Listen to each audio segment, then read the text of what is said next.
Legend has it that whoever gained the approval of the divine sword would obtain infinite power and become the new king, but for 300 years, no one could even get close to it. When the king heard of this, he immediately held a grand competition. Whoever could pull out the sword would not only receive a reward of $1 billion, but also marry the princess. Upon hearing this, crowds rushed to the competition grounds, yet most were knocked back the moment they tried to approach the sword. Then, a mage, convinced he was the chosen one, stepped forward to challenge it. He struggled past the sword's barrier, managing 2 steps forward, but could go no further. Desperate, he drank a potion and forced his way onto the 3rd step. But the sword sensed his deceit and summoned a divine dragon, blasting him away as punishment. The spectators trembled in fear. That was when a wealthy young lord, enticed by the princess's beauty, decided to pull the sword and claim her as his bride. With arrogant confidence, he climbed the steps, easily reaching the 3rd tier, but then the sword's pressure bore down on him. Just as he was about to fail, his butler intervened, channeling a surge of energy into him, pushing him onto the 5th step. The sword, as if provoked,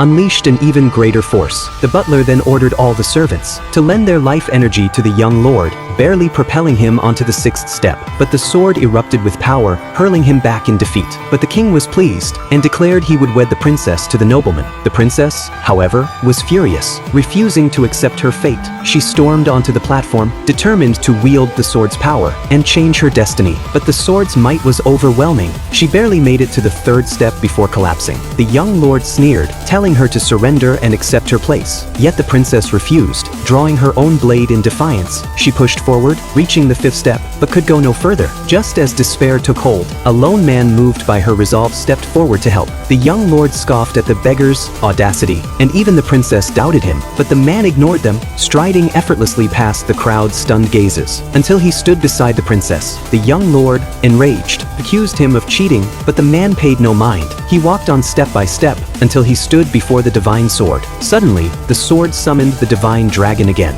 The crowd braced for the man's punishment, but instead, the dragon vanished into thin air. The man climbed the final step, the 10th, and the sword acknowledged him as its true master. The young lord, unwilling to accept defeat, ordered his men to seize the sword by force. But the man, now wielding its power, effortlessly defeated them. Then, in a final act, he handed the sword to the princess, breaking her chains and changing her fate forever.